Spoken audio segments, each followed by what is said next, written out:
오늘도 클릭해주셔서 감사합니다. 구독과 좋아요 부탁드립니다.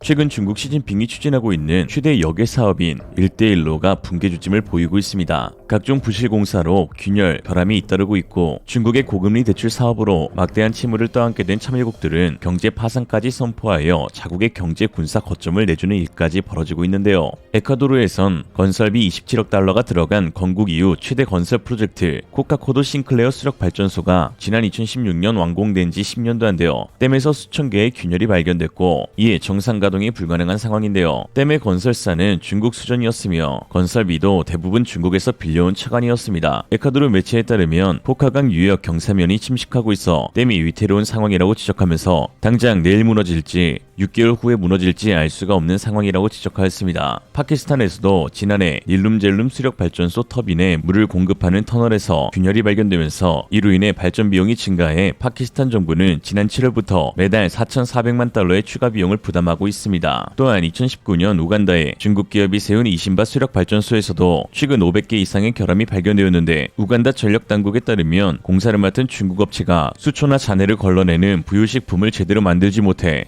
터빈이 막혀 단전 사고가 자주 일어났고 발전소 천장에서 누수가 발생하기도 했습니다. 역시 건설비 5억 6,770만 달러 가운데 4억 8천만 달러를 중국 수출입은행의 차관으로 충당하였죠. 앙골라에서는 10년 전 중국 중심그룹이 수도 루안다 외곽에 건설한 대규모 공동주택에서 균열과 곰팡이가 발생하고 곳곳에서 부실공사 흔적이 발견되고 있는데요. 임차 후 매입 조건으로 지난 2016년 입주했다는 한 세입자는 부실공사로 균열이 너무 많고 방습이 제대로 되지 않아 곰팡이가 생긴 데다 싸구려 자재를 쓴 탓에 상태가 엉망이라면서 얼마 가지 못할 것 같다고 밝히기도 했습니다. 거기에 최근 중국의 1대1로 지원으로 지어진 네팔 신공항도 개장한 지 2주 만인 15일째 68명이 숨진 여객기 추락 사고가 발생하였는데 주요 원인 중 하나가 잘못된 공항 설계라는 지적이 나오고 있습니다. 네팔의 일간 카트만두 포스트는 공항이 개장하기 전인 지난해 8월 공항 인근 매립지가 맹금류를 유인하기 때문에 비행기를 조정하기에 위험한 지역이고 가로 세로로 배치된 잘못된 설계로 인해 항공기 착륙에 어려움이 많다고 보도하기도 했습니다. 허나 1대1로의 가장 큰 문제는 부실공사나 결함이 아닌 국가 파산 위기에 놓일 수 있는 고금리 차관에 있습니다. 결과적으로 부실공사로 인해 핵심 인프라가 붕괴 위기에 놓였을 뿐만 아니라 앞으로 결함을 해결하는 과정에서 추가 비용이 들어가며 여기에 차관을 받을 당시 담보로 내준 자국의 핵심 거점들까지 내주는 삼중고를 겪고 있는 것인데요. 이처럼 중국이 빚을 차감해주는 대신 얻고 있는 항만 운영권이나 부지들은 모두 군사적 요충지로 불리는 곳이기에 더 이상 1대1로는 경제 프로젝트로만 국한 지을 수 없고 군사 안보에도 심각한 악영향을 끼치는 계획이라고 여길 수 있습니다. 경제로 유인하여 안보를 갉아먹고 있는 것인데요. 미국과 EU는 이러한 중국의 침탈 행위에 맞대응하기 위해 새로운 경제안보 공동체 전략을 내놓고 있습니다. 즉 유럽판 1대1로 프로젝트인 글로벌 게이트웨이를 발표하면서 한국 기업들의 참여를 바라는 것이나 러시아가 일으킨 전쟁으로 인해 천연가스 수입이 막히자 유럽이 한국의 LNG선이나 FSRU선을 대규모 발주하는 것 그리고 나토 한국 대표부의 신설을 통해 중국을 견제하는 그 모든 것은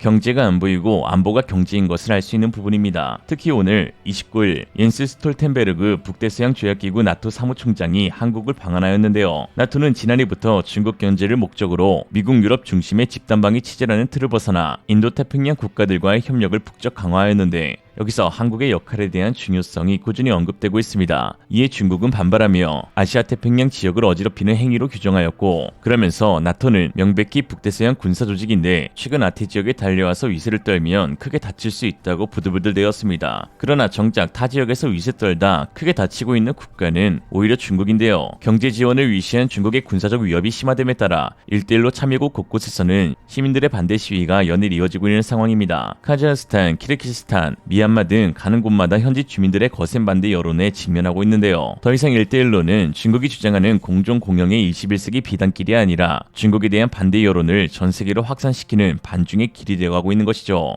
한편 이런 상황 가운데 유독 한국과는 오히려 중국과의 1대1로 협력을 확대하고 있어 논란이 일고 있습니다. 바로 인도네시아입니다. 인도네시아 정부는 중국이 추진하는 1대1로 구상 내 인프라 사업 참여를 확대한다고 밝히며 중국과의 경제협력 관계를 심화하고 있습니다. 인도네시아 정부는 신수도 누산타라 건설 부지가 위치한 칼리만탄 섬에서 동남아시아 최대 수력 발전소 건설 프로젝트를 중국과 함께 시행하고 있습니다. 또한 인도네시아 정부는 사업비 초과 지출 지적에도 불구하고 중국과 추진 중인 자카르타 반둥 고속철도 사업을 그대로 강행하기로 하였는데요. 지난해 10월에는 인도네시아가 세계 최대 무슬림 인구를 보유한 국가임에도 불구하고 중국 정부의 신장 위구르 무슬림 탄압 문제를 유엔 인권이사회에서 토론하자는 서방 국가들의 제안에 반대표를 던지기도 했습니다. 미국 싱크탱크 랜드 연구소의 수석 애널리스트인 데렉 그로스만은 인도네시아가 최대 교역 파트너인 중국의 심리를 거스르지 않기 위하여 위구르 문제에 반대표를 던진 것이라고 평가했죠. 중국의 21세기 침탈 방식이 경제를 유인하여 안보를 위협하는 방식으로 드러나고 있는 상황에서 심지어 인도네시아는 중국과의 첨단 무기 산업 분야에서도 기술 제휴를 늘려나가고 있어 KF-21의 기술 및 시기를 이전해줄 한국의 대처가 중요해지게 되었습니다. 특히 지난해 11월 인도네시아 방산 전시회인 인도디펜스 2022 엑스포 행사에서 인리항공 우주기업인 인포글로벌사가 ICB 시카탄으로 알려진 4.5세대 전투기 컨셉을 모겁으로 공개하기도 했는데 기체 형상이 마치 중국산 초음속 전투기와 동일해 논란을 빚고 있습니다. 인포글로벌은 수난토 아지다르모가 이끄는 인도네시아 항공우주 설계회사인 비마나 리트반과 협력하여 해당 컨셉을 고안했다고 밝히면서 스웨덴 사브 자스 39 그리펜에서 영감을 얻은 것이라고 설명했는데요. 그러나 초음속은 둘째치고 암속 훈련기조차 개발해낸 경험이 없는 인도네시아가 바로 KF-21과 동일한 4.5세대 개발을 추진하고 있다는 점과 그 기체 형상이 중국산 전투기와 동일하다는 점에서 많은 의구심을 들게 하고 있습니다. 그리펜에서 고안했다곤 하나 그리펜은 단발 전투기로 수직 안정판도 하나인 기체입니다. 4.5세대 라팔은 쌍발이지만 역시 삼각 날개를 탑재한 전투기인데요. 그러나 놀랍게 비슷한 모양의 기체가 있으니 바로 중국이 자랑하는 5세대 스텔스 제니10입니다. 특히 카나드 형태와 쌍발 엔진 그리고 두 개의 수직 안정판과 3차원 추력 편향 노즐이 완벽하게 일치하는 모습인데 더욱 소름 돋는 것은 앞부분의 V자로 꺾이는 부분이 제니10의 그것과 똑같았습니다. 이에 중국 매체들도 인도네시아 자체 개발 전투기 모델이 제니10과 똑같다라고 할 지경인데요. 이런 상황 가운데 최근 중국과 인도네시아의 항공우주 협력도 대폭 향상되고 있어 인리가 발표한 4.5세대 전투기가 중국과 연관되어 있다는 의혹이 증폭되고 있는 것이죠. 최근 중국은 자체 개발한 제트 여객기 ARJ-21을 1대1로 참여국 중심으로 판촉에 나서면서 해외 시장 진출에 박차를 가하고 있었는데요. 그리고 놀랍게도 첫 번째 판매 수출국이 바로 인도네시아였습니다. 중국 매체들은 중국 제트 여객기가 해외 시장에 진출한 것을 두고 1대1로 건설의 발전구도 형성에 중요한 의미가 있을 것이라며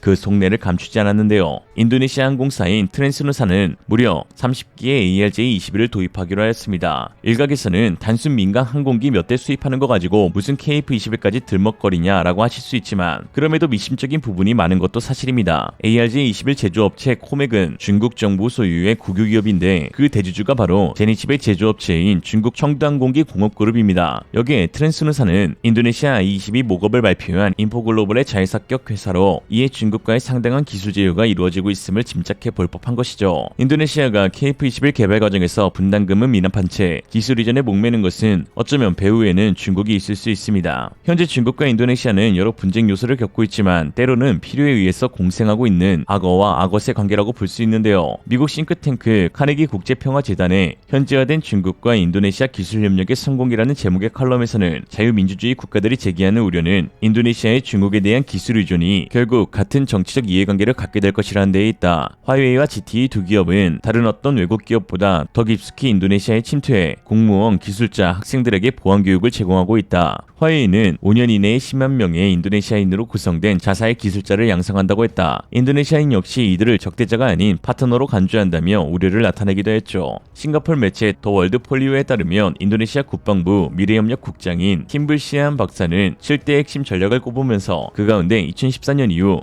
인도네시아 국영방산업체인 인도네시안 에어로스페이스의 기술진들이 중국에 가서 필요한 전문 지식을 얻기 위해 교육을 받을 것이라고 했습니다. 상황이 이렇다 보니 일각에서는 지금이라도 인도네시아와의 KF-21 공동 개발을 무산시켜야 한다는 의견이 제시되고 있는데요. 기술 유출에 대한 우려는 심지어 미국에서도 제기되고 있습니다. 최근 미국이 KF-21 사업에 기술 유출 우려를 피력했다는 주장이 나왔습니다. 인도네시아 매체 카로사 투클릭은 미국이 자국의 전투기 제작 기술이 인도네시아 손에 넘어가는 것을 원치 않아 인도네시아와의 공동 개발을 시기하고 있다고 보도했는데요. 인도네시아가 한국과 함께 공동 생산에 나설 경우 미국의 핵심 기술이 유출될 가능성이 높아 공동 개발을 꺼린다는 것입니다. 실제로 카이 관계자는 지난 2018년 홍콩 아주시보와의 인터뷰에서 인도네시아 대표단이 KF-X 기술과 연구, 특히 미국과 관련된 많은 부분에 접근하는 것이 금지됐다며 하이에 파견된 미국 엔지니어들이 인도네시아 기술진들에게 미국 기술 유출에 민감한 게 사실이라고 말하기도 하였습니다. 미국은 이때부터 인니 중국 커넥션을 염두하고 있었던 것 같습니다. KF-21이 성공적인 초음속 비행을 마친 후로 본격적인 기술 탈취에 혈안이 되어 있는 인도네시아는 분담금 예산을 급히 발행하면서 기술진들을 대거 파견하겠다고 나서고 있으니 그 속내가 무엇인지 훤히 들여다보이고 있습니다. 물론 인도네시아가 시기를 받더라도 핵심 기술에 접근하는 것은 거의 불가능한 일입니다. 훈련기조차 개발해내지 못한 국가이니까요. 그러나 여기에 중국이 개입하게 되면 상황이 달라질 수 있습니다. 충분히 대비해야 할 부분이죠. 분담금을 제때 받고 시제기를 보내더라도 염려가 되는 상황인데 인니는 분담금까지 미납하고 있으니 국민들은 인도네시아의 인자만 나와도 스트레스를 받고 있는 지경입니다. 2026년까지 1조 7천억 원의 분담금을 납부해야 하는 인도네시아는 현재까지 7년간 2천억 원만 납부하고 8천억 원대의 미납금을 연체하고 있으면서 또 라팔과 F-15EX 계약에는 돈을 지불할 용의가 있다고 하니 속이 터지는 상황입니다. 뭐 이런 말이 있죠. 믿을까 말까 고민될 땐 그냥 믿지 말자. 반대하면 중국계 인도네시아인 인니 이행시로 마치겠습니다.